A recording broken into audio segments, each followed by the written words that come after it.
Tá gravando? Aí, pronto, foi. Boa tarde para todos. Hoje vamos nos deslocar para os Estados Unidos. Então, nós vimos o Museu Georges Pompidou, que é o Museu de Arte Moderna de Paris. Depois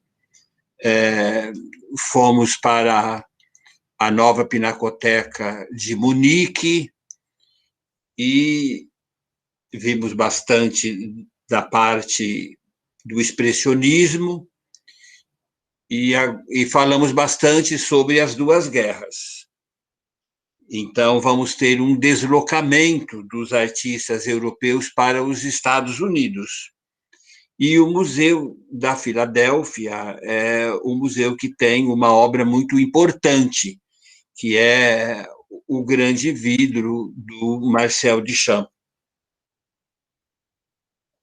Essa obra, ela é enigmática, ela é uma obra ícone do século XX, juntamente com outra grande obra, que é a Guernica, de Picasso, que vamos apresentar mais no final da palestra.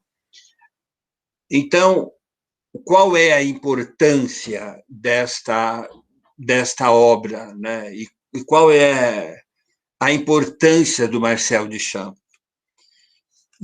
Primeiro, a gente precisa saber um pouquinho da vida dele, né? O Marcel Duchamp é um pintor francês de Rouen, e ele tem dois irmãos que também são escultores e pintores. Eles vêm de uma família de artistas, né? E o Marcel Duchamp, então, ele vai fazer duas obras que vão ser muito enigmáticas. O Nu Descendo a Escada, de 1912, junto com o futurismo e o cubismo, misturando esses dois. E depois a outra grande obra dele é essa daí, o Grande Vidro, que foi apresentado lá nos Estados Unidos, e esta obra vai assim marcar um certo enigma, principalmente, ou uma confirmação da importância do dadaísmo, que o dadaísmo é a negação da própria arte, ou você inverter, que a arte não seja só aquilo que é belo, mas é tudo aquilo que é feito pelo homem, seja um objeto para secar garrafas, seja uma pá para você tirar neve da frente da sua casa, seja uma chocolateira, ou, se quiser radicalizar, um urinol, né, que ele apresenta em uma exposição nos Estados Unidos como uma obra de arte. Mas vamos nos ater agora sobre o grande vidro, né? Esse grande vidro, ele, na realidade, ele foi feito para ser a separação de um espaço em uma biblioteca, que alguém encomendou para ele. Então, mas ele leva esse grande vidro lá para os Estados Unidos e apresenta no Museu do Brooklyn. E quando termina a exposição, o vidro está quebrado. E entregam para o Marcel Duchamp um monte de vidro tudo quebrado. Aí, ele passa grande parte da vida dele recompondo todinho este vidro, porque é uma obra para ele muito importante. E ele escreveu sobre esse grande vidro. Aquilo que a gente sabe sobre o grande vidro, quem nos disse foi o próprio Marcel Duchamp. ele escreve um tal de livro verde, e então, aquilo que você está vendo aqui, então vamos fazer uma descrição iconográfica, que é uma maneira que não serve muito para uma obra moderna, mas ele deu a iconografia. E a iconografia é a leitura da imagem que você está vendo, mas aquilo que você está vendo não é aquilo que ele escreveu. Então, isso é o dadaísmo, é a própria brincadeira, vamos assim dizer. Eu estou falando que isso é isso, você acredita ou não acredita. Né? Então, a arte é esse enigma. Então, vamos ver o que é que tem, o que é isso daqui. Essa barra que está aqui, vocês tirem aqui, porque ela só existe porque ele teve que colar todos esses vidros, ficou anos e anos e anos recolando todo o vidro, recompondo, e fez um sanduíche nesse vidro. Né? Então, para ele, é o Marcel Duchamp que está falando, né? Esse grande vidro é a noiva, ele chama assim, a noiva, que está sendo admirada pelos seus celibatários. Celibatários, aqueles são os pretendentes. Né? Então, onde está a noiva? A noiva está aqui. Essa é a noiva. Tá? Isso daqui é a noiva, está. Depois ele desenha isso também. Né? Então, isso daqui é a noiva. E isso daqui é a galáxia, uma galáxia. E esses 3 retângulos aqui são 3 lençóis que estão mostrando a virgindade da noiva, certo? Isso daqui é assim. Aí, embaixo, onde é que estão os pretendentes, os bachelors? São esses daqui, são 7, ó. São 7. 7 daqui. Eles estão olhando para a noiva, lá em cima. Aqui existe um trenó. Olha lá o trenó. Que está preso a esse metal e que só faz um movimento contrário, né? O trenó vai para frente. Aqui ele ficaria girando, né?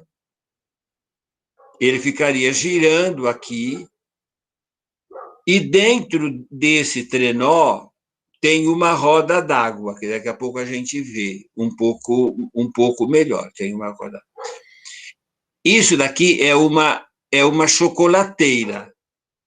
É uma chocolateira em estilo, acho que Luís XV, alguma coisa assim. E dessa chocolateira estão saindo esses 7, esses não é cilindro, esses cones aqui, 7 cones estão saindo daqui.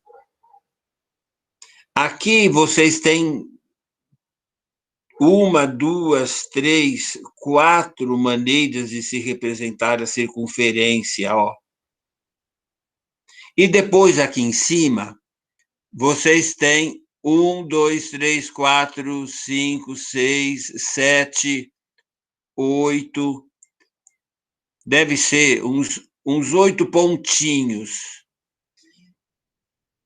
Pronto, agora eu preciso explicar a outra parte. O que é que está acontecendo? Está tendo uma ação. né?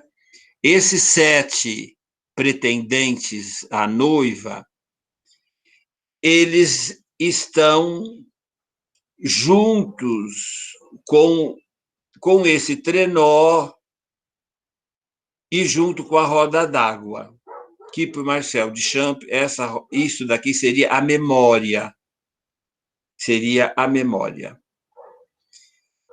Cada desenho desses, isso daqui, são umas espécies de chapéu de diversas profissões que existe na França. Por exemplo, um policial, um maquinista, ou o bilheteiro do trem. Chapéus que definem algumas dessas profissões. Ao mesmo tempo, eles assim parecem aquelas camisinhas de lampião de gás, alguma coisa mais ou menos assim. Bem, eles estão dentro dessa memória aqui. Nenhum deles passa acima desta linha aqui. Nenhum deles passa aqui. Porque dessa chocolateira aqui estão saindo vapores, né? O próprio o cheiro do chocolate é contagiante, mas esses cones que estão descendo aqui, que são vapores, segundo ele, são vapores do ácido málico. O ácido málico, que é o ácido da maçã, então, do amor. Então, esses 7 estão olhando para a noiva. O desejo deles chegam até aqui e, de repente, esse desejo é castrado, é cortado, né, por esse instrumento aqui, e isso desce. Esses 7... então, nós temos os pretendentes estão sendo, vamos assim, têm as suas pretensões com a noiva, mas a chocolateira e o ácido málico aqui, eles são cortados, esses desejos, por essa guilhotina aqui. Aqui nós temos esses 7, nós temos 1, 2, 3, 4 maneiras de mostrar o círculo, que, segundo ele, seriam voyeurs, são pessoas que estão tentando ver esta ação disso que está acontecendo. Mas, ao mesmo tempo, esses desenhos aqui, veja que nenhuma desses ciclos passam também, ó. São sempre todos castrados aqui, né? E, além de ser essas pessoas que estariam vendo, são maneiras de se mostrar as novas descobertas que estavam sendo feitas naquele período dos anos 10, né? A expansão do espaço, a teoria da relatividade do Einstein, né? Então, estão aqui. Bem, a noiva está lá. Na realidade, a noiva, isso daqui parece um marimbondo, né? Parece um marimbondo que esteja copulando ali, mas, na realidade, isso daqui, essa que parece uma abelha aqui assim, isso daqui é uma bomba dessas de se tirar a água do poço. aquelas bombas manuais, né? E que está aqui junto com a noiva. A galáxia está lá, e esses três retângulos são os três lençóis mostrando a pureza da noiva.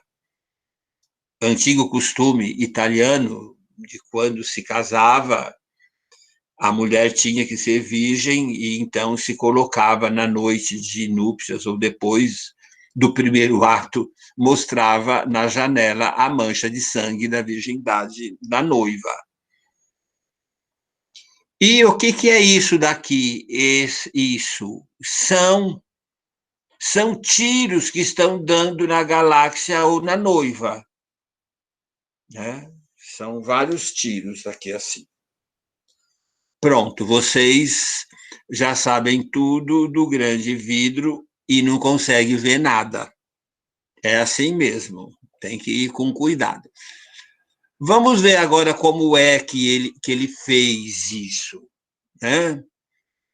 A noiva, ele já tinha feito vários desenhos e várias pinturas, que eu mostro daqui a pouco uma, que seria um desenho cubista. Aqui não, aqui ele é muito plano, né? É feita a noiva, isso daqui da noiva, tudo foi feito em cima de vidro, com verniz, com óleo, né? É uma pintura. E ele pintou isso daí muito próximo, e muitas vezes ele punha o dedo em cima da pintura da noiva, pintava com o dedo, né? Esses três tecidos aqui, ele fotografou três pedaços de lençol ou de tecido que estavam secando em cima de um aquecedor que é muito comum lá na França, chauffage, que é assim mais ou menos a gente tem aqui como se for que passa água dentro, que a água fica quente. Então, por isso que tem essa forma, né? Não é um retângulo exato, né? E lá em cima também ele pintou parece um portão de sítio, de fazenda, mas para ele é a galáxia, né? Aqui embaixo, isso daqui, esses pretendentes da noiva, ele desenhou tudo com um pincel, com quase 1 metro de tamanho o cabo do pincel, né? Então, um distanciamento dos homens. Essas três aqui, esses três elementos, o trenó, a roda d'água e a chocolateira, ele teve que fazer uma projeção. Na verdade, ele era um engenheiro e ele sabia muito bem, ele sabia muito bem perspectiva, né? Então, essa chocolateira que fica solta no ar, na realidade, ele teve que fazer alguma projeção disso, né, para ele poder fazer. Essa perspectiva é simplesmente perfeita.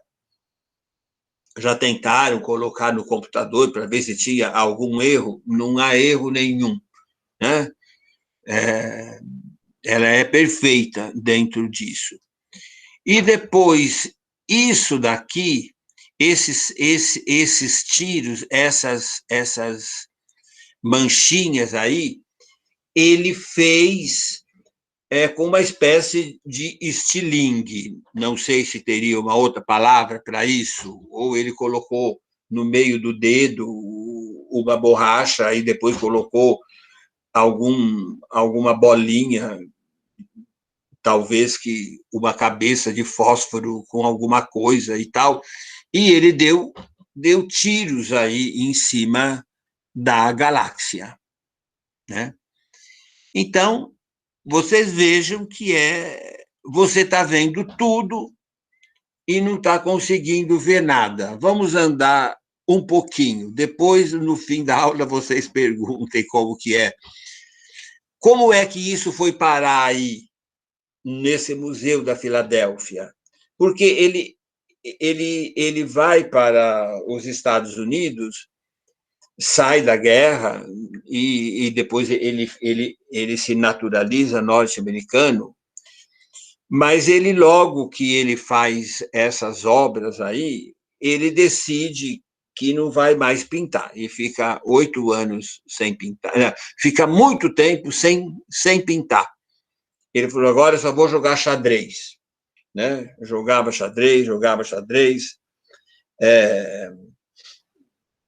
casou com uma senhora que, depois de um certo tempo, ela viu que não dava, porque ele só ficava jogando xadrez. Em um ataque de fúria, ela mexeu no jogo de xadrez dele. Ele participou de 3 Olimpíadas de jogo de xadrez, né? E todo mundo pensava que ele tivesse acabado a carreira e que não ia fazer mais nada. Mas vamos ver mais alguma coisa. Daqui a pouco, vamos lá. Aqui está, para vocês verem um pouco mais de perto, né? Aqui são os bachelors, 1, 2, 3, 4, 5, 6, 7, 8, 9, né? E eles estão todos assim, nenhum acima daquele. Dá para ver que está tudo quebrado, ele teve que montar tudo isso de novo, ficou anos e anos e anos, né, refazendo isso, e vejo uma chocolateira aqui, e aqui dá para vocês verem melhor a expansão do círculo, e isso está muito ligado à expansão da relatividade do Einstein. Aqui está a parte de cima, dá para vocês verem, aqui a gente pode contar 2, 3, 4, 5, 6, 7, 8, 9 tiros, que vocês já sabem. Aqui estão os lençóis, a galáxia toda, e aqui está a noiva, né? E aqui está a tal da bomba de água, aqui está a mãozinha dela e tudo mais, então estão tentando uma cópula, né?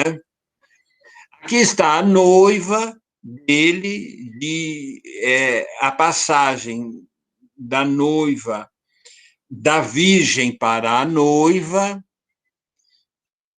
então, aqui está. Ele vai estar muito ligado nesse momento com o Francis Picabia, que é um dadaísta também e que vai fazer, que era engenheiro também, então, que gostava muito dessas coisas mecânicas e tudo mais, né?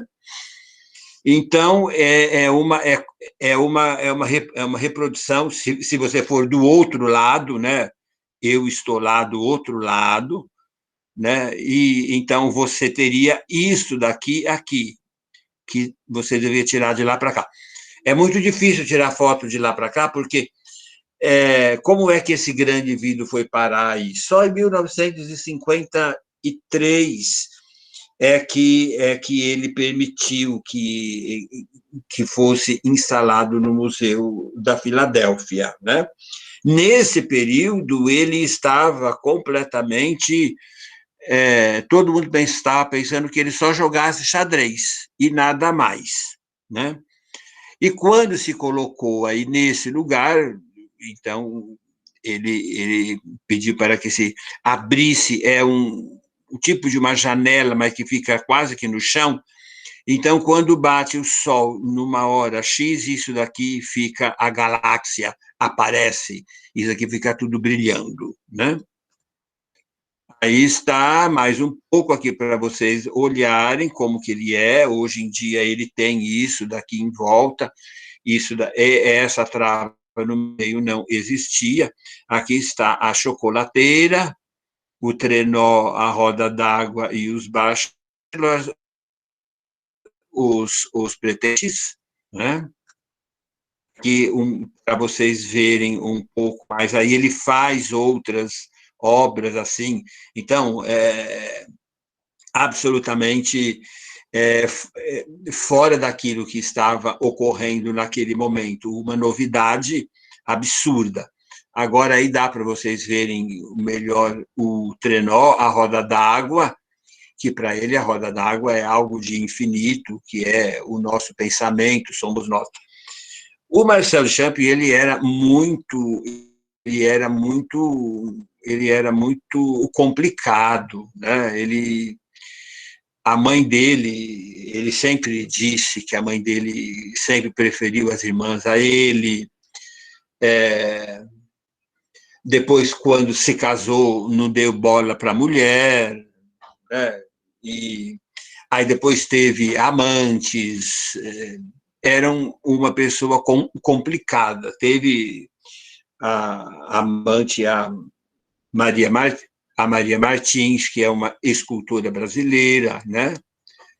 E tudo isso que eu falei para vocês, e só falei muito pouco, porque temos pouco tempo, está escrito dentro dessa caixa. E o título em francês é La mariée mise au nu par ses célibataires même. Então, a noiva é posta a nu pelos seus pretendentes ou pelos seus celibatários, né? E tudo isso que está aqui dentro, essas são tudo que ele fez. Ele vai inaugurar uma coisa que antes a gente tinha dito, que se tinha muita coisa a respeito da maneira com que você faria os seus, não os editais, mas para você falar, olha, o futurismo é isso, né? Ele pegou isso e falou, não, eu vou fazer isso para uma obra minha só, né? E ele guardava isso com ele. Aí estão outros desenhos dele, mostrando, ele era um engenheiro. Lá em cima está uma aquarela da noiva, né? Então, isso daí tudo se forma a tal da caixa verde, que é um verdadeiro mistério, né? Então, aqui estão aquelas pinturas, aqui está uma, uma reprodução do grande vidro e os escritos todos dele. Esse grande vidro foram feitas várias réplicas, né? Não saberia dizer para vocês quantos, se 8, 10, mas vários museus de arte moderna têm esse grande vidro, mas o grande vidro primeiro, e que ele fez, é aquele que está lá na Filadélfia. Aqui está a grande surpresa. Ele ficou 20 anos jogando xadrez e todo mundo pensava que ele não estava fazendo mais nada. E durante 17 anos ele ia em um lugar que todo mundo pensava que era só o apartamento dele, era o ateliê dele, e ele fez esta obra, Étant donné. E Étant donné é a tridimensionalidade daquilo que a gente não vê nada no grande vidro. Eu vou passar uma, depois volto.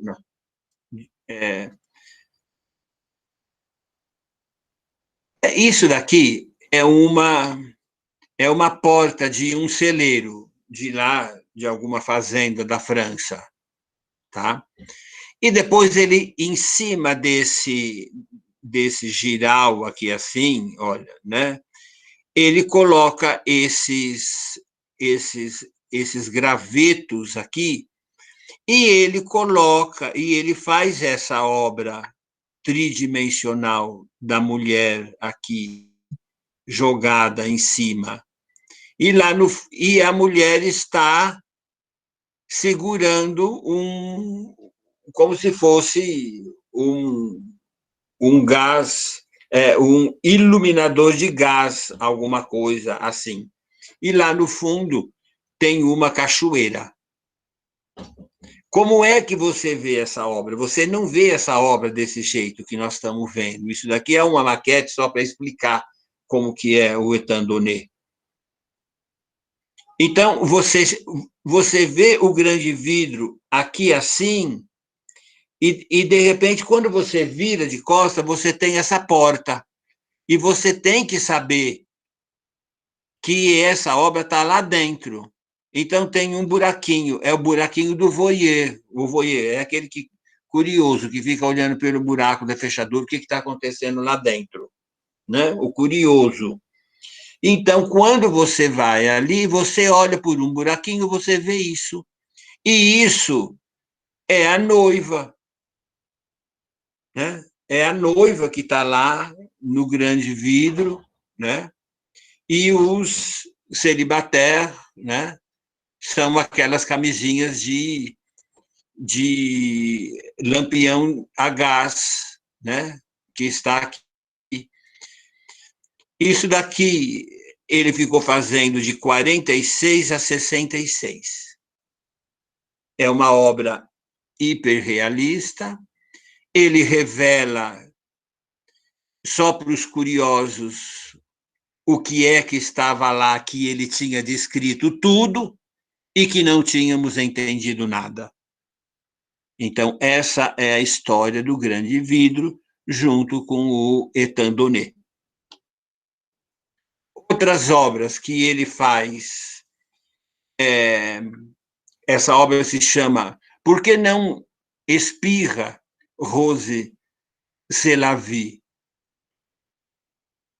Primeiro vamos ver isso daqui. Isso daqui é uma gaiola de madeira para pôr passarinho. Isso aqui são cubos de mármore, mas que imitam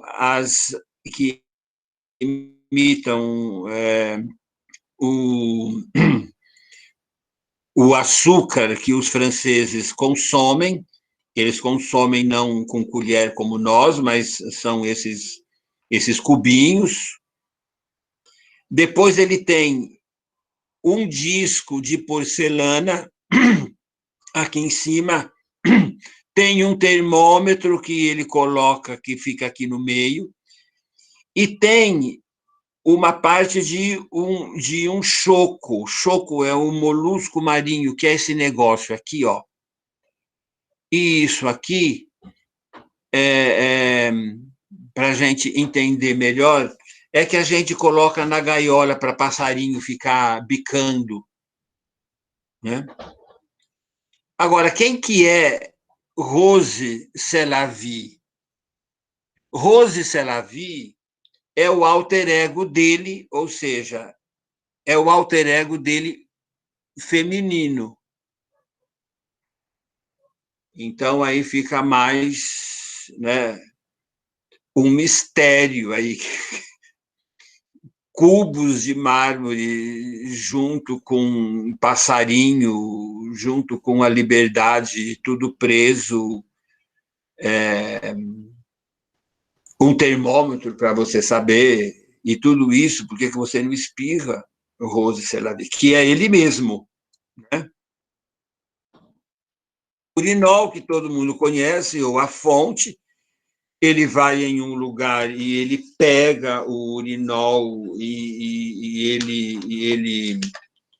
ele coloca em uma exposição, o júri manda jogar fora e depois eles falam, não, mas isso daqui era meu, não sei o quê, e tal, aí volta.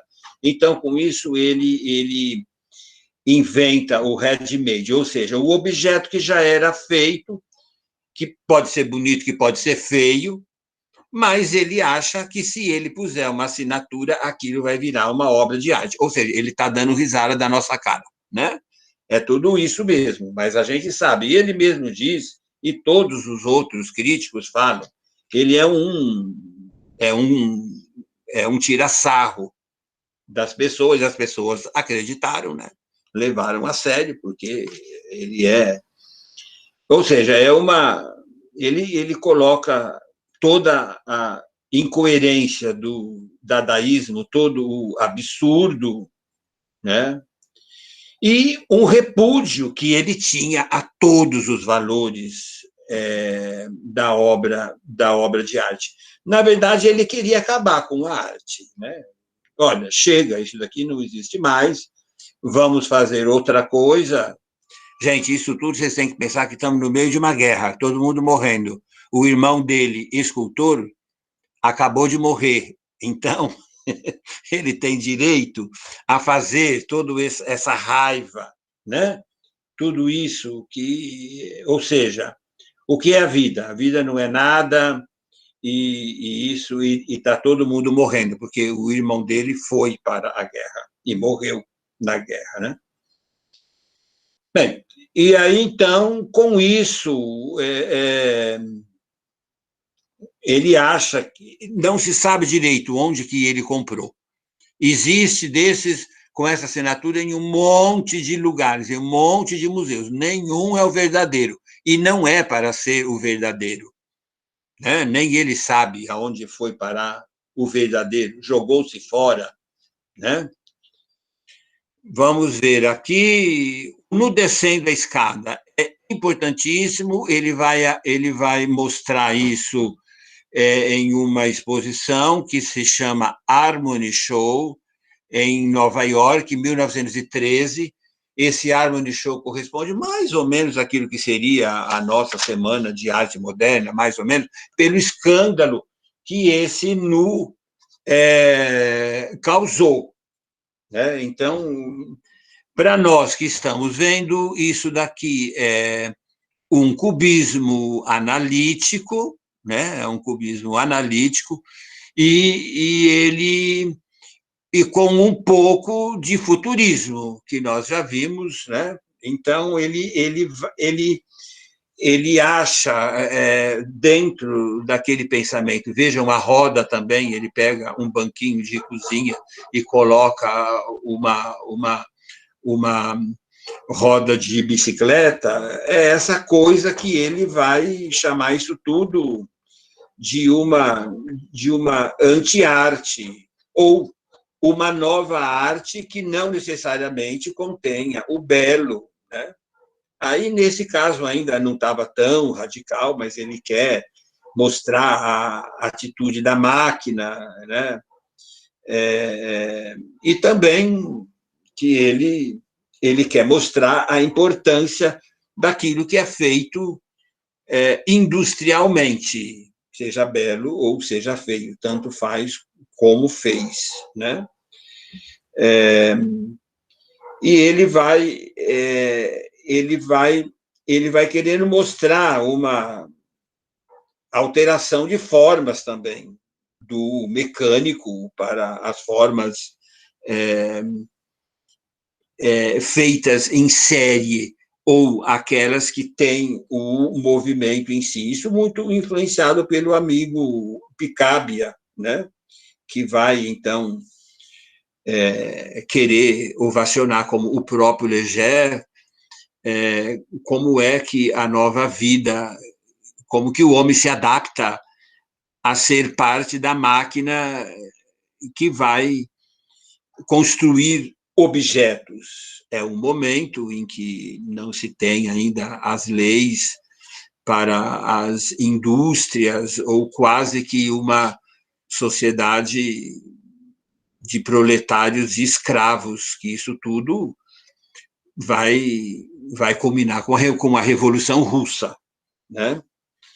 E a Revolução Russa vai banir completamente a imagem e vai para a abstração total. Ele não, ele vai querer pegar esses objetos e vai falar, olha, existe isso, e eu estou colocando que isso é uma obra de arte, né? Então, esse nu fez grande sucesso nessa exposição de 1913, na Armory Show, em Nova York, e o público ficou chocado realmente com isso, né? Mas foi um grande sucesso, né? Que ele consegue, ou se não é sucesso, é uma grande polêmica. Quase uma hora para falar do grande vidro, mas isso não é nada.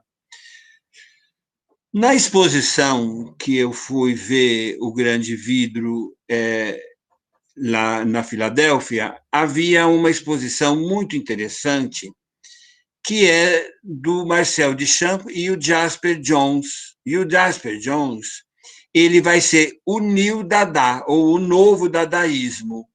Então, um pouquinho de diálogo com eles dois, né, para a gente entender o que esse Jasper Johns, né, era um artista, era gráfico, ele é norte-americano, né, e ele é muito ligado também a outro artista, o Rauschenberg, né, e eles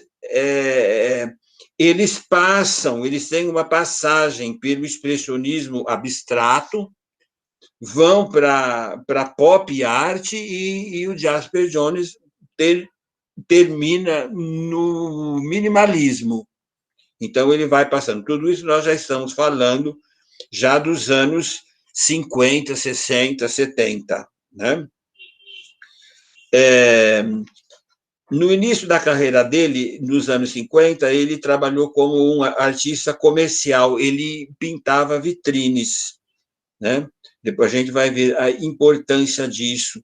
Só em 55 e 58 que ele começa a se dedicar totalmente a trabalhar com a arte, né? E ele vai fazer muitas pinturas. Aqui, nesse caso, ele vai estar trabalhando com essas latas de cerveja, latas de outros... norte-americano gosta muito de tudo enlatado.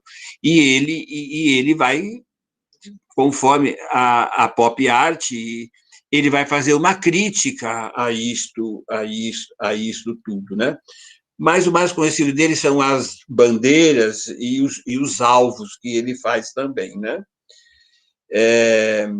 Tudo que ele transforma em arte era tudo uma coisa banal, muito próximo ao Marcel Duchamp, né? Então, lata de cerveja, pincel, lata de café, né? E, ao mesmo tempo, isso é muito realista e se torna uma coisa altamente artificial, né? Tem gente que gosta muito dele e tem gente que acha que tudo que ele faz é tudo banal, é tudo enfadonho e que isso pouco vale, né? Aqui outra do Jasper Johns, ele coloca, ele cola objetos, está muito próximo a algumas coisas do Rauschenberg, né? Mas aqui é a pintura, que se chama Cachoeira, né? Aqui uma parte do grande vidro, que a gente vê as obras do Jasper Johns, que são aquelas que estão lá no fim, tudo coisas banais, assim, um pedaço de escada, um vaso meio estranho, né? São coisas do cotidiano. Aqui eu só coloquei esse Braque, que é de 13, do mesmo período, está lá no Museu da Filadélfia, para mostrar da influência que o Braque teve no Marcel Duchamp, que vai fazer a noiva e o nu descendo a escada, né? E esse Kurt Schwartz, que também está lá, e que é isso daí, ele é um um dadaísta e bricoleur, que vai juntando essas coisas. O Kurt Schwartz, depois vocês olhem no Google, vejam nas imagens, ele fazia tanto isso que ele, mais ou menos como o Marcel Duchamp ficou 20 anos fazendo o Etandonné dentro de um quarto, ele também ficou fazendo uma construção, e ele morava dentro daquilo, né? Um pouco até meio doentio, mas vocês olhem lá, o Kurt Schwartz, ele é muito importante nisso, e vocês vão ver nas imagens ele morando dentro disso que ele acreditava. O Brancusi, no mesmo período, então, para vocês verem as diversas posições que você tem das obras, mas a modernidade chegou. O Brancusi, o Constantin Brancusi, ele era o romeno. Aí o Henrique pode ver mais, né, sobre a obra dele. Seria interessante, Henrique, você fazer um trabalho sobre ele. Quando ele estuda em vários lugares, mas quando ele vai para Paris, o Rodin queria que ele fosse ser assistente dele. Mas todo mundo sabia que o Rodin era terrível, já tinha massacrado a Camille Claudel, ou seja, é muito complicado trabalhar com o Rodin. O Rodin, na passagem do 19 para o 20, é o grande homem e que ninguém ousava chegar perto. E o Brancusi falou, não, eu não vou ser assistente dele, porque não se evolui à sombra de um carvalho. Muito interessante isso, né? O carvalho é uma árvore eterna, praticamente, e ele, então, não queria ser a sombra do Rodin. E ele vai fazer esse trabalho, ele passa por diversos períodos, né? E o Beijo, essa daqui é a mais famosa obra dele.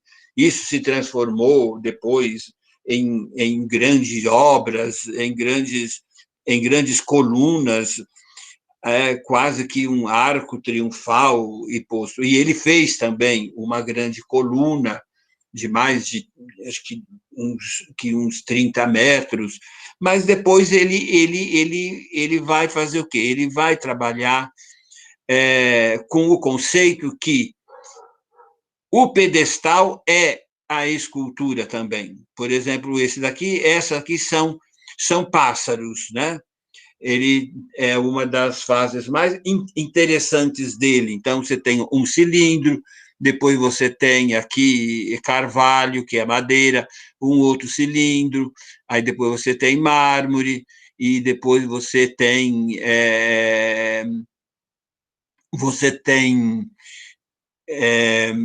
alguns metais, que esses metais podem ser altamente polidos, né?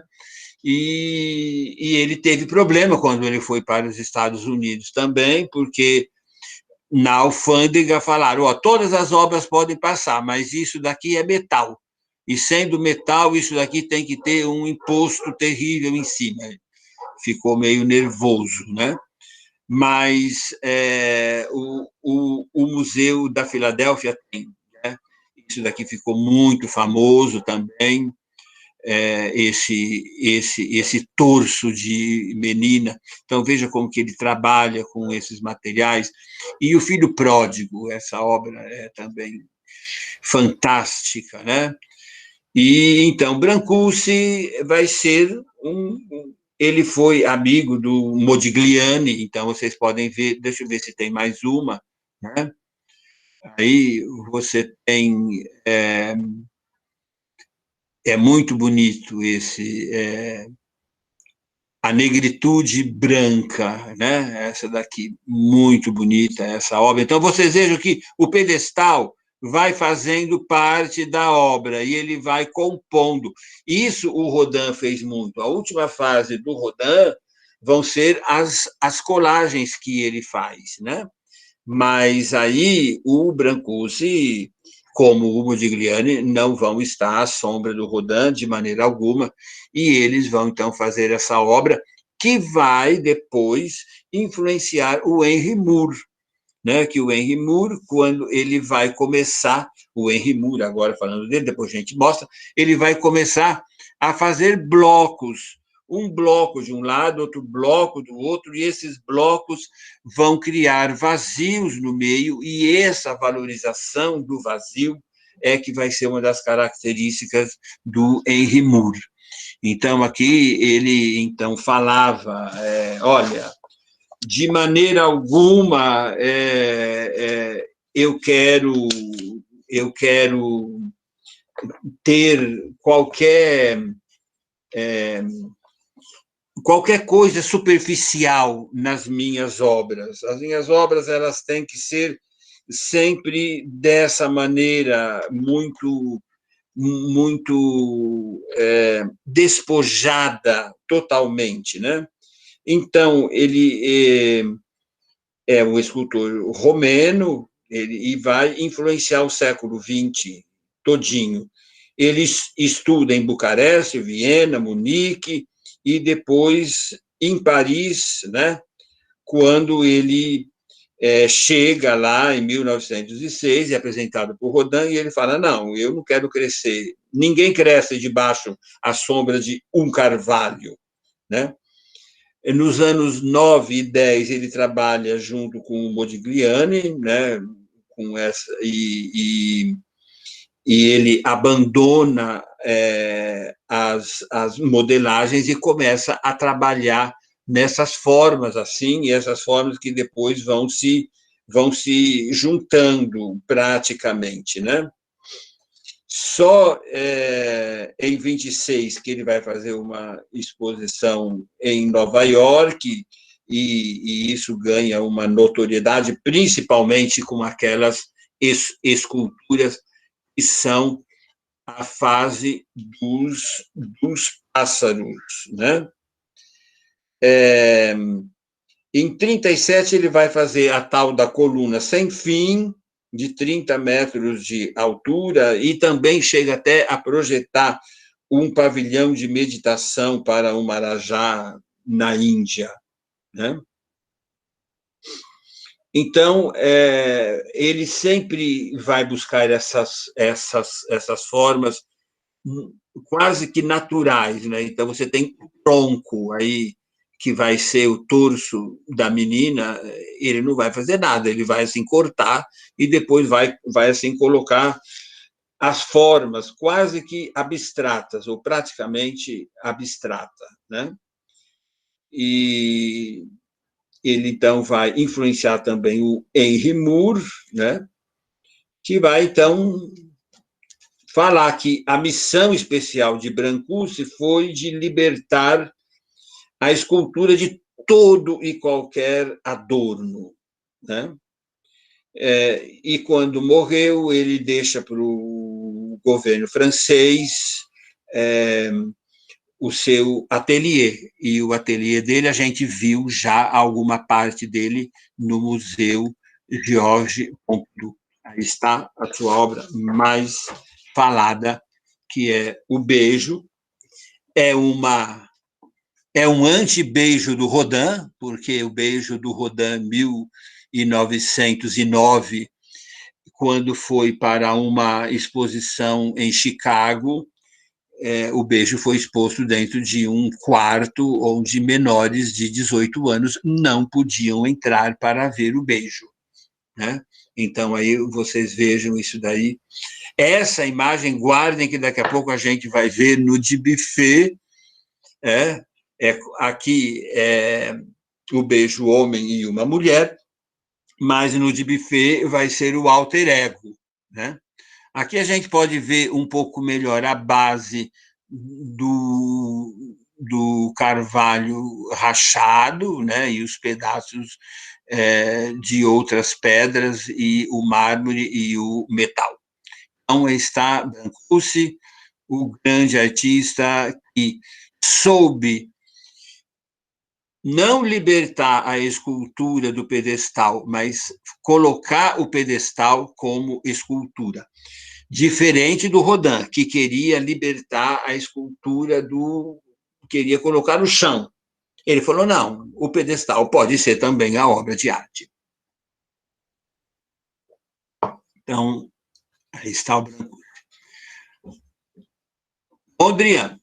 Ele vai também, o Mondrian, já vimos diversas vezes, mas vai ser importante, porque o final da vida dele vai ser nos Estados Unidos, né? Então, aí está em 36, ele morre em 44. Essa ainda é uma obra daquele rigor absoluto dele, tudo tem que ser vertical, horizontal, e as linhas têm que ser sempre formando esses ângulos de 90 graus, e você só pode aplicar o amarelo, azul, vermelho, o branco e o preto. Então, o neoplasticismo.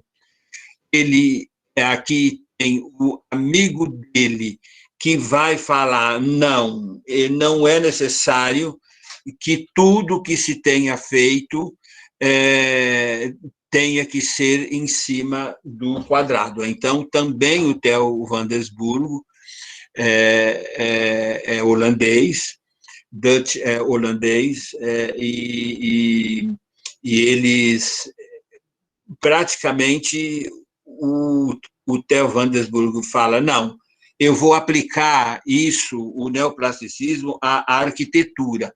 Então, começou a se fazer pinturas dentro dos espaços que eram só brancos, né? Afinal de contas, hoje a gente vive dentro desses espaços da Bauhaus e com essas pinturas ainda tanto do Mondrian quanto do Duisburg. Agora, ele vai usar as linhas oblíquas também, que vai ser vai ser um verdadeiro escândalo para o Mondrian. Os dois irmãos do Marcel Duchamp, né? E o Raymond, que é o que morre na guerra, e que depois o Marcel Duchamp explica com todo aquele pensamento de tudo pode acabar, né? Isso é guerra, o que nós estamos fazendo na Terra.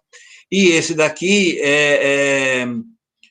o pequeno, o potro, esse daqui, né? E aqui a cabeça de cavalo. Foi considerado, dentro do cubismo, das mais importantes obras que alguém já pôde fazer, mas viveu muito pouco tempo. Isso também é um gesso pintado, né? Então, aí está um pouco do cubismo, um pouco do raionismo, né, junto isso, e um pouco do futurismo, que é esse movimento todo da cabeça do cavalo. Rauschenberg, aí ele vai ser, então, junto com o Jasper Jones, eles vão ser aqueles que vão trabalhar também com a pop art, né, que a pop art nasce nasce na Inglaterra, né, e vai ter uma grande importância para o mundo norte-americano, né? Na realidade, esse termo pop art é de um crítico inglês, Lawrence Alloway, e ele vai, então, falar sobre alguns movimentos de pinturas que vai começar ainda no finalzinho da década de 50. Aqui, um pequeno parênteses, isso já seria a pós-modernidade. A modernidade acaba. Assim, há muitas teorias sobre o fim dessa modernidade. A modernidade, ela existe até que o mundo é inventivo, que você acredita que você possa construir alguma coisa ainda, né? historicamente, com a bomba de Hiroshima em 49, acaba a modernidade, ou acaba a história moderna, e entramos dentro da pós-modernidade. E aí, então, vai se pensar que aquilo tudo que era um ideal das belas artes ou do mundo da beleza, e que o Marcel Duchamp já tinha feito todo o esforço para acabar com aquilo tudo, né? Os norte-americanos, os ingleses, ou a cultura de massa agora começa a glorificar aquilo que é o mais banal possível. E o imaginário do consumismo e da cultura popular, ou seja, daquele que não precisa saber nada para ler qualquer coisa, ou seja, nem precisa ler, porque aquilo que eu vou dar para ele, espectador, ele já conhece. Então, vamos dar para ele as histórias em quadrinho, a publicidade, as embalagens, as imagens que tem na televisão, o cinema, né? Então, as grandes musas e tudo mais. E isso vai vai ser posto tanto nos Estados Unidos quanto na Inglaterra, sem uma distinção daquilo que é bom ou o mau gosto. Antes, na modernidade, você ainda tinha um bom gosto. Agora, não. O feio é que pode estar dentro de algum pensamento, né? Nos Estados Unidos, essa pop art ela vai estar assim, é uma reação, mas ao mesmo tempo uma vai se pegar aquilo que a arte abstrata expressionista já tinha conseguido com grandes artistas. Não vai ser abolido. Então, você vê tudo isso que você tem aqui, mas você tem ainda essa pincelada selvagem, né? Então, o artista pop vai começar, que são chamados também, muitas vezes, por neodadaístas, né? Vão fazer o uso dos temas banais, né? Das latas de sopa, sinal de trânsito, né? O que você tem aí nesse sinal de trânsito, né? Ou seja, alguma afinidade com Marcel Duchamp, né? Então, tanto o Jasper Jones como o Rauschenberg vão assim fazer temas altamente banais, assim, alvo, número, alvo de flecha, né? Esculturas de lata, lâmpada, holofote, e vão fazer colagens, combinações, que vão se chamar combining paintings, que vai ser principalmente as garrafas de Coca-Cola que o Rauschenberg vai fazer.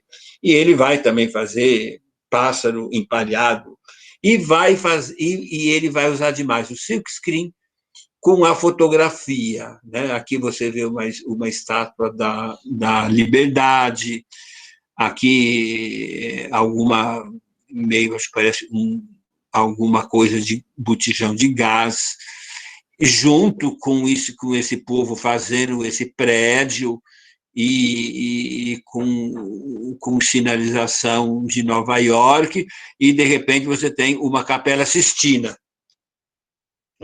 Então, isso tudo depois vai ser muito usado com esse silkscreen, principalmente com o Andy Warhol, que vai fazer a Marilyn Monroe, né? E as flores e outras coisas, histórias em quadrinhos do Roy Lichtenstein, né? E depois que já vimos também o Claude Oldenburg, né? Que vai fazer sorvete, hambúrguer, né? Na Soft Sculpture, ou também um escultor pop, né? Dos ingleses, Peter Blake e Richard Hamilton, eles vão praticamente tomar à frente, e eles serão os pioneiros, mas não tão agressivos quanto esses aí que tem, né? E a arte, e o próprio Hamilton, que vai fazer mesmo muita obra de arte, vai falar, escuta, isso daqui é uma coisa popular, efêmera, consumível, barata, é para ser produzida em série, jovem, espirituosa, sensual, cheia de expedientes, glamurosa, e é um grande negócio. E toda essa obra junto com muita ironia, né? E isso sempre mostrando que aquilo que é criado é tudo cheio de repetição, mas, ao mesmo tempo, é um efeito sempre perturbador que se tem. Então, aí um pouquinho da pop art do Rauschenberg, que vai fazer Combining Paintings. A maior obra dele é uma obra que chama 3/4 de milhas, que é uma obra que tem mais de agora não sei com quantos metros que está com mais de 800 metros a obra dele. É uma obra muito difícil para ser exposta, porque a cada obra, a cada exposição ou série que ele fazia, ele guardava umas 3 ou 4 ou 5 obras e ia incorporando essa obra. Então, por isso que a obra ficou em 800 metros lineares. E para você expor isso dentro de um museu onde tem sala e não sei o quê, e ninguém vai ter um corredor de 800 metros, talvez que uma das melhores vezes que ele expôs isso foi em Bilbao, né? lá, no, lá, lá naquele prédio fantástico que foi assim feito para se praticamente se remodelar o antigo porto de Bilbao, né? Então, esta obra de 800 metros coube dentro desse museu. Então, aí está o Rauschenberg. Do Andy Warhol, que também, e essa obra vai ser muito importante porque cada estado dos Estados Unidos tem as suas leis, né? E com essas obras que foram tão populares e que rodou Nova York inteiro, teria que se ver certinho, mas alguns estados deixaram de ter a pena de morte, isso exatamente mostrando. São duas versões que ele tem, olha aqui, essa daqui mais perto, né? Essa daqui é a cadeira elétrica cinza. E com isso, a obra pop, então, deixou de ver uma coisa totalmente banal. Uma cadeira elétrica não é banal, né? Então, com isso, o Andy Warhol, que falou, olha, cada um agora no mundo vai ter 15 minutos de glória, isso já passou, agora são só 15 segundos, né? E com a selfie todo mundo se pode vangloriar, mas ele vai ser o grande artista da repetição insistente da imagem, né? Aqui outro do Rauschenberg, são 4 telas, óleo, tecido, metal, papel e madeira, né? Então que ele então coloca isso aí. Não tem mais título, o título é K 24976S, né? Vai se saber o que é, você não vai dar o título para isso, né? Mas você tem pedaços de madeira. Isso daqui se popularizou muito, né? Hoje em dia, isso no momento em que isso era feito, né? Lá nos anos 50, 60, eram verdadeiros escândalos. Mas hoje em dia isso já se tornou um pouco mais palatável, né? Jasper Jones volta e veja, coisa mais banal do que isso não existe, né? Olhos críticos, né? Então, mas ao mesmo tempo isso em geral é alumínio, são umas esculturas. Ele trabalha muito com essa coisa que fica entre o relevo, a escultura e a pintura, né? São olhos críticos, mas esses olhos críticos, o que é que eles veem? Nada, né? temos uma lâmpada que não tem mais a sua função, né? Virou um fóssil, virou uma outra coisa. Tem esse detalhinho de quem que se lembra, vocês não se lembram, mas que a lâmpada ficava assim e a gente ligava a lâmpada ali assim, né?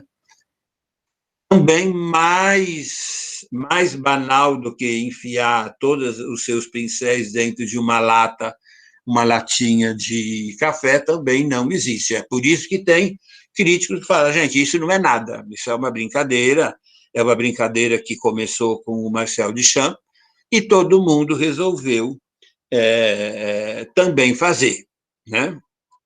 Mas muitas vezes esses pincéis, essas coisas, isso tudo não é, não é o pincel, mas isso tudo pode ser tudo feito em bronze ou em alumínio, né? Então tem essa coisa do fazer ainda, do manual, que é exatamente contra tudo aquilo que o Marcel Duchamp queria. Falou, não, nada pode ser feito assim, tem que ser feito industrialmente e elevado ao status de obra de arte.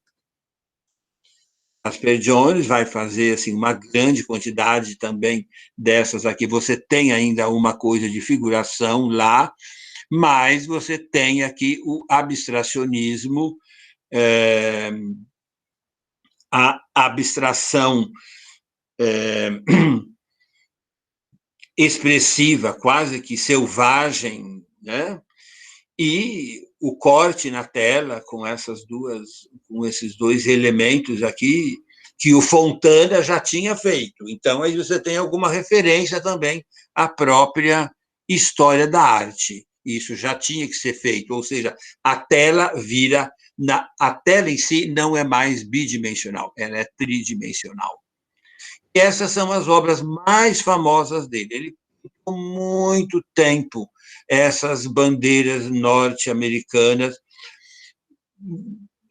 principalmente com encáustica, com uma massa muito gorda de pintura, de parafina, né? Essas são notas de dólar, né? Então, isso ele assim pintou por demais, são as obras mais famosas dele. Aqui, um pouco do Rauschenberg, né? Aqui, olha, com uma cadeira virada de ponta cabeça. Então, com isso daqui, que ele era gráfico, com a marcação das coisas gráficas, né? Chegando mais perto, ele trabalhava também, como o Rauschenberg, com linotipos ou com tipos de gráfica. Aqui, chegando mais perto, né? Hoje em dia, todo mundo faz e pensa que está fazendo uma coisa absurda. Isso daí já foi feito nos Estados Unidos há muito tempo. A revista Arte na América foi muito importante, porque nesse período pouco se viajava para os Estados Unidos, né?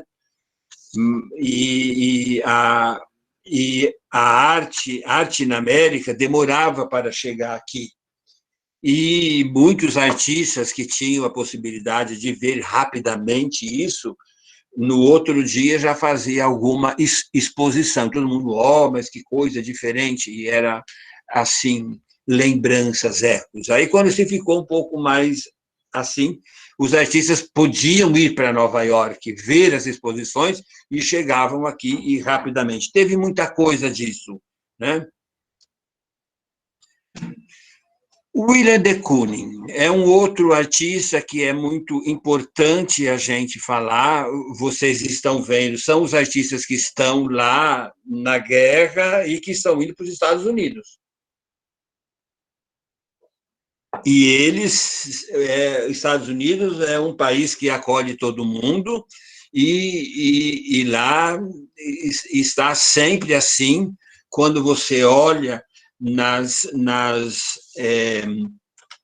nas legendas, ou então na vida desses artistas, eles sempre são artistas que morrem norte-americanos, né? São naturalizados norte-americanos e assim fazem sucesso e assim são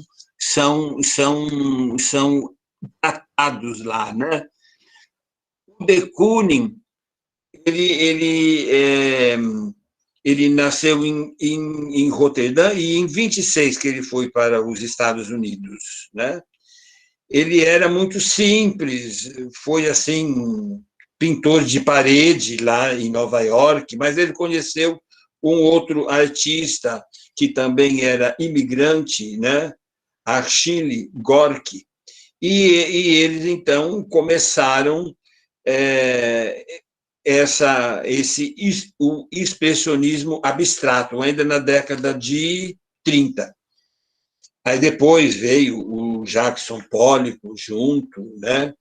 E o de Kooning ainda mistura um pouco de abstração com figuração, né? E ele vai fazer, deixa-me ver se estão aqui na frente, algumas, né? Olha, aqui ele vai fazer essa mulher, né? Aí nos anos 40. Vejam que ainda você tem um laivo de perspectiva, ela está sentada em um banquinho na frente de uma mesa, e que depois essa mesa tem uma cadeira de espaldar alto, tem uma janela. Ainda você tem uma descrição, né? Você não tem, por exemplo, a definição desse braço para onde vai, mas você ainda tem a mulher sentada aí. Aí depois vocês vejam aqui, olha, o de Kooning, né? Aí sim, ele vai fazer essa mulher na bicicleta. Você tem que dar um jeito de achar a bicicleta aqui, e de repente você não acha, mas ela está aqui, né? A roda da bicicleta está aqui, isso daqui assim, né? E são telas muito impactantes, e ele vai ser o artista que vai fazer, então, essa proximidade do expressionismo abstrato com a figuração, mas ele destrói tanto a figuração, mas ela ainda está aí, essa mulher está sentada aqui e tudo mais. Mas é dessa maneira com que ele vai conseguir fazer essa união, né? E outros artistas, enquanto isso, depois dos anos 50, vão fazer abstração pura e puríssima, né? Apenas vendo a materialidade da obra, né? A mulher dele também era artista e foi importante na vida dele. Aqui está ele pintando. Veja aqui a quantidade de coisas começadas, essa pintura praticamente matérica, e que vai se fazendo 10 quadros e 50 desenhos, tudo de uma vez só, né?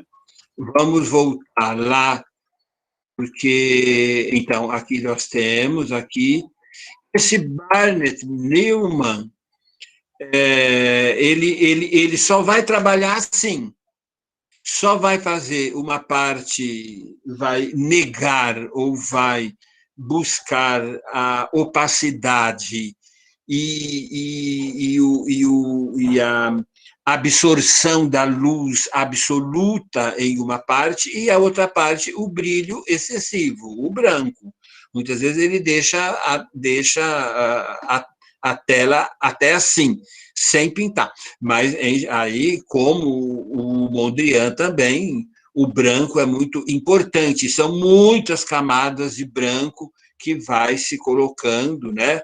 E essa linha, né? Que é uma linha feita à mão, não é uma linha depois, como a gente já viu no Liechtenstein, que é feito através que seriam tintas, alguma que poderia ser com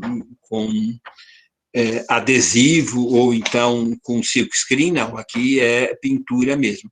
O Barnett Newman, St. Francis vai também aparecer trabalhando muito com essa tinta escorrida, vai assim fazer escola nisso tudo, e não é uma pincelada gorda, como a gente viu no Rauschenberg e no Jasper Jones, mas, e vamos ver depois no de Buffet daqui a pouco, mas é uma pincelada mais delicada, com sobreposições, e vai ter essa coisa assim um pouco meio oriental, meio espiritualizada, e não de violência.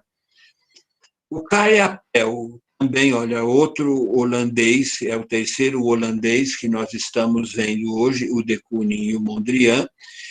Ele vai ser o membro que eles chamam do Cobra, que vai ser um grupo que dura muito pouco tempo, uns 10 anos apenas, né? Que é um grupo que vai mostrar, escuta, o que nós acabamos de fazer? Acabamos de nos matar todos, né? A Segunda Guerra está terminando, a Europa tem que ser reconstruída, né? Se alguém que se interessar por esse tipo de arte, essa coisa assim brutalista e tudo mais, pode colocar no Google, colocar Appel vídeo, que tem um vídeo dele pintando, né? Que ele pinta nem sempre com pincel, mas ele pinta com o próprio tubo de tinta que vai saindo, e ele vai colocando, quase que vamos assim dizer, uma sessão psiquiátrica em cima da tela, através da pintura expressiva ao máximo, ele querer resolver os problemas insolúveis da própria guerra. Emílio Vedova vai também fazer essas colagens, né? Uma parte, uns novos materiais, não se usa mais só tela, e depois, então, você coloca umas colagens aí em cima também. Vamos para o de Buffet, e esse, sim, é muito importante, é um artista que ele começa a pintar, mas depois ele vai, ele desiste de pintura, né? E ele vai, então, ser vinícola, ou não sei se seria o nome disso, mas ele vai ser dono de uma vinícola, né?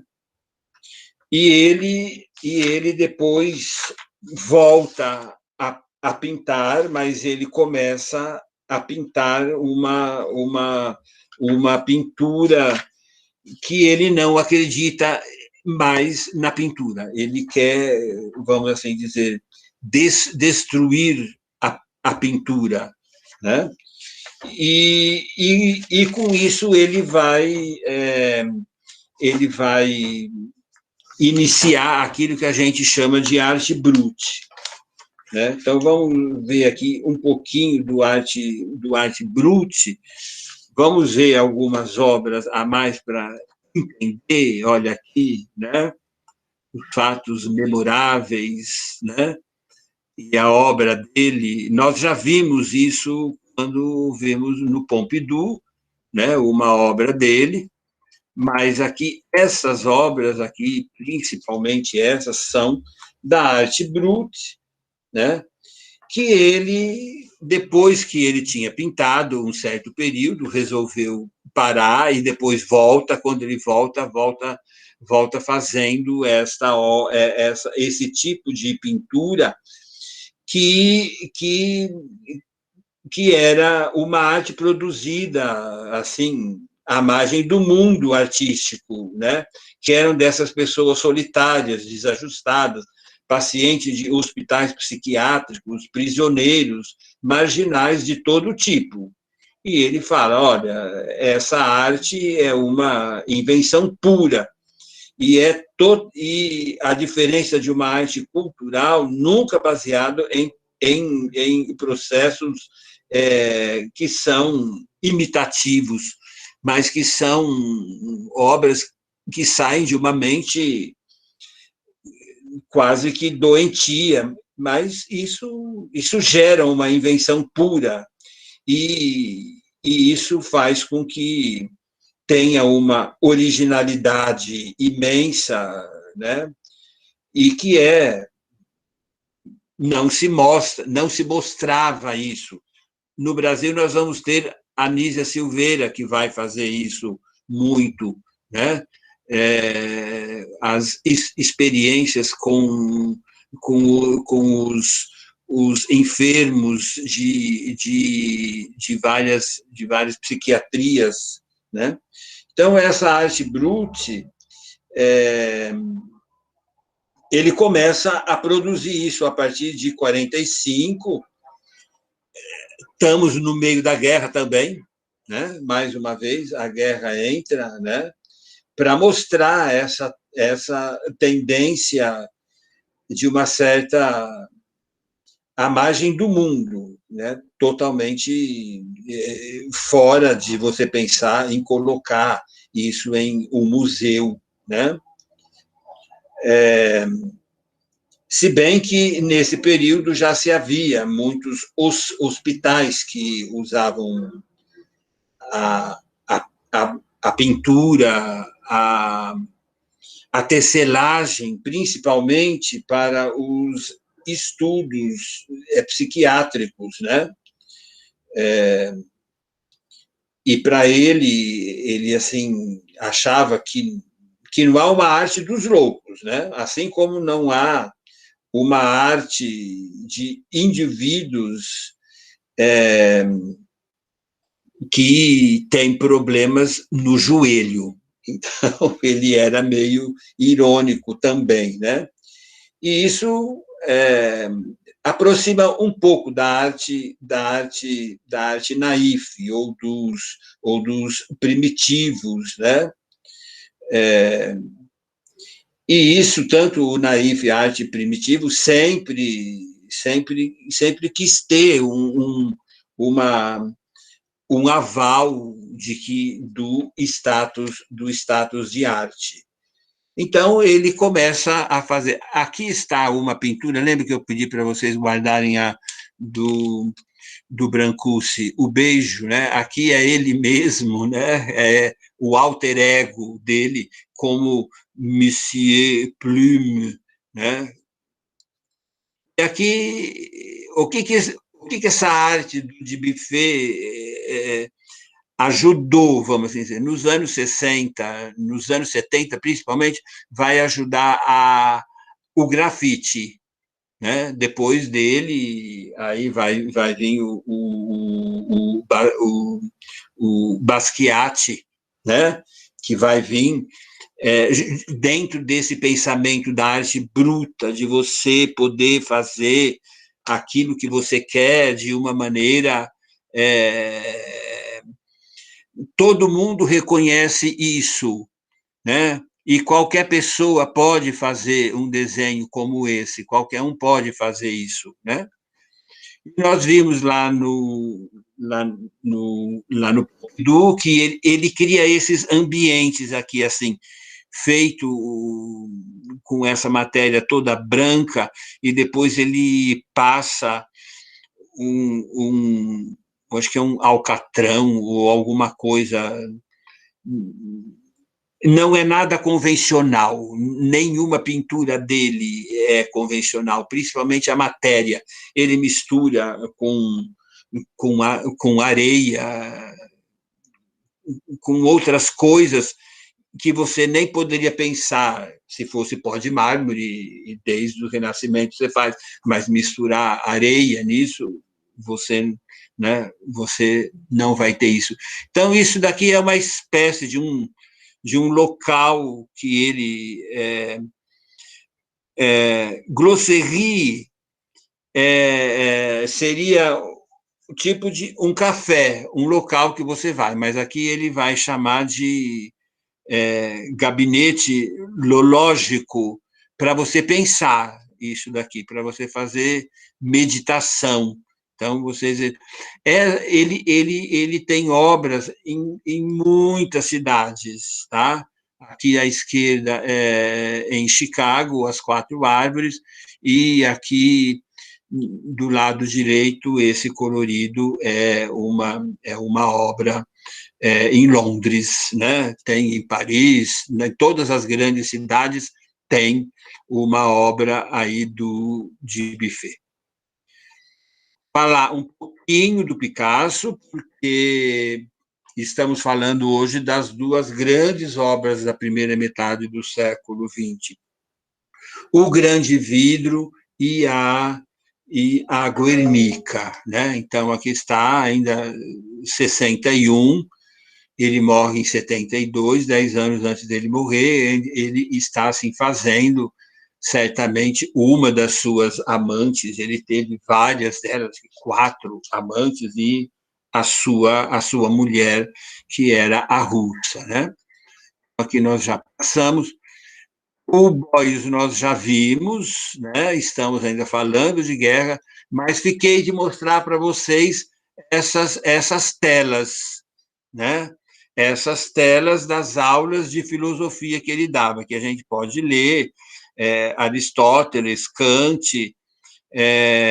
Então, cada lousa dele, quando se acabava a lousa, alguém guardava a lousa, porque era uma verdadeira obra de arte das aulas do Joseph Beuys. E lá está o paletó e a calça, né, feita de feltro, que nós já vimos que era muito importante isso, que era quando ele foi salvo, né, que ele caiu, teve um desastre de avião, ficou no meio da neve e um camponês o colocou foi envolto no feltro, né? Aqui está a mesma obra que nós vimos em Munique. Às vezes você fala, mas como que isso daqui está aqui e está lá? Se faz, né? Eu não sei quantos múltiplos que se faz disso, mas nessa, por exemplo, não tem aquele monte de fios que estavam aqui do lado, né? Esse daqui, Bruce Neumann, ele vai trabalhar com esta obra, que é uma obra da pop art, neon, né? E isso é um letreiro de parede que está escrito aí, né? O que o verdadeiro artista precisava ou precisa salvar o mundo e, e, e fazer ou reescrever verdades místicas, né? Agora, o que importa aqui para nós é o uso do neon, não é mais, absolutamente não tem tela, não tem mais nada, não é uma escultura, e não é uma escultura, é a escultura que você só vê quando você tem a eletricidade, então isso está dentro do pop. Amadeu Modigliani, pelo menos para vocês terem uma ideia de quanto que a convivência do Brancusi com ele foi importante. A obra do Modigliani é cheia de mistérios, né? tem um filme muito bonito que vocês podem assistir, e uma época ele assim descobre que ele não quer mais pintar e que ele vai só fazer essas cabeças que vão se remeter ao mundo helênico, lá de Creta e tudo mais. E o Roy Lichtenstein a gente vai ver outras vezes, só para estar dentro da pop art, o uso de uma coisa banal, que é uma história em quadrinho, e isso ele amplia, né, através de serigrafia, ou ele amplia através de própria pintura. Ele tinha várias pessoas que o ajudavam a fazer isso daqui, a fazer esses recortes, né? E agora nós vamos falar, então, do último, que vai ser Picasso, e o Picasso vai fazer duas grandes obras, que aqui são as grandes banhistas, de 1906, do Cézanne.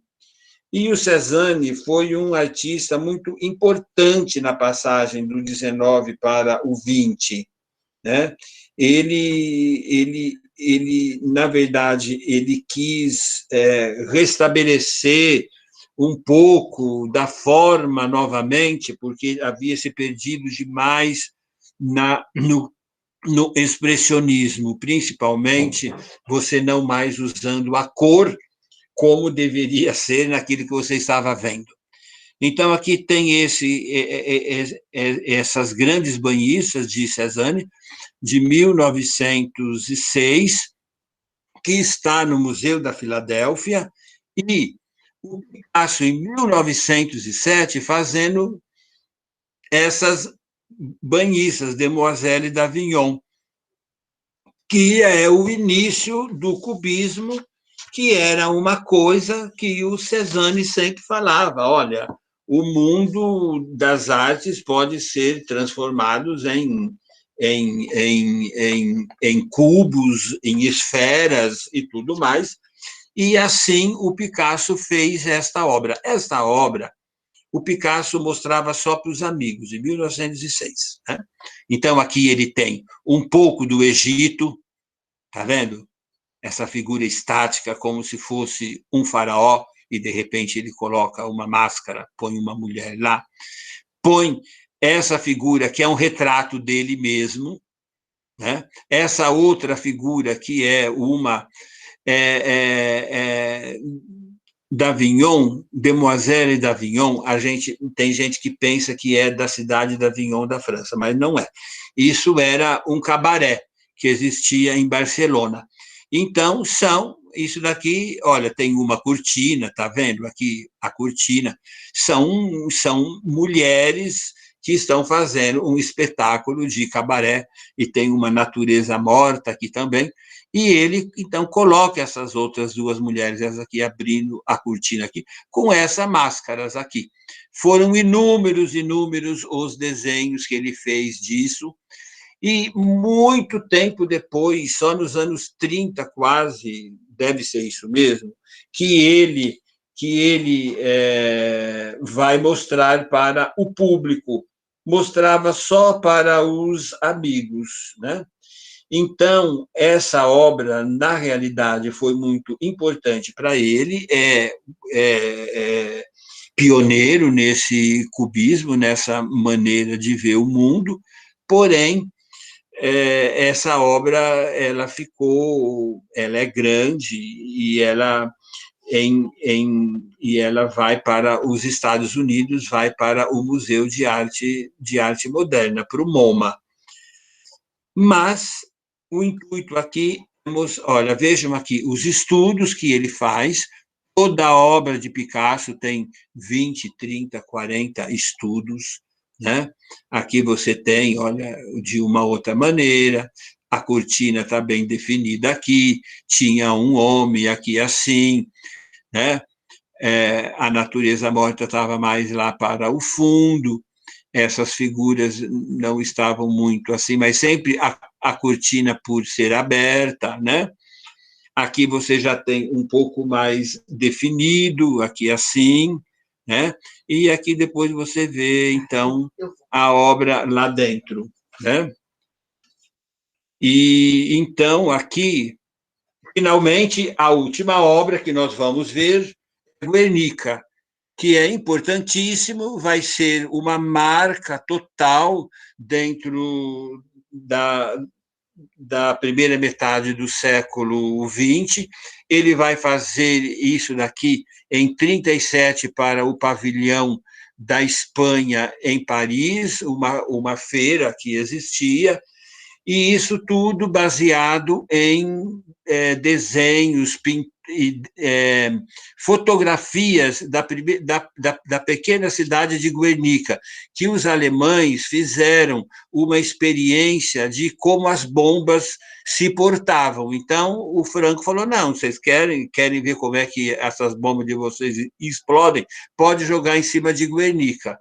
Guernica, uma cidadezinha pequenininha, ficou famosa no mundo todo, e então esse grande quadro, né, 8 metros, e que você tem aqui o cavalo, que é muito importante, o touro, a mãe que está chorando do filho morto, o cavaleiro que morreu, que está aqui, né, que está com a espada quebrada, a mãe que vem aqui correndo, a mão que sai famosa, essa mão que sai aqui com esse lampião e essa luz elétrica, esse olho que é, no fundo, uma bomba, e a pessoa que está dentro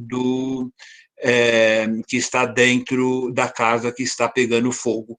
Muitos e muitos desenhos que ele fez, né? E isso tudo ele vai fazendo muitos desenhos, muitas gravuras, né? Esse quadro sai de Paris e vai para o MoMA e só vai para o Reina Sofia, em Madrid, quando o Franco morre. Então, aqui está, né? E a Guernica veio em 54, veio e foi exposta onde hoje é o Museu Afro-Brasileiro, né? Então, aí estão as duas grandes pinturas do século XX, da primeira metade do século XX, que vai influenciar grande parte de todos os artistas. E com isso, então, eu termino e gostaria agora de ver se vocês têm algumas perguntas.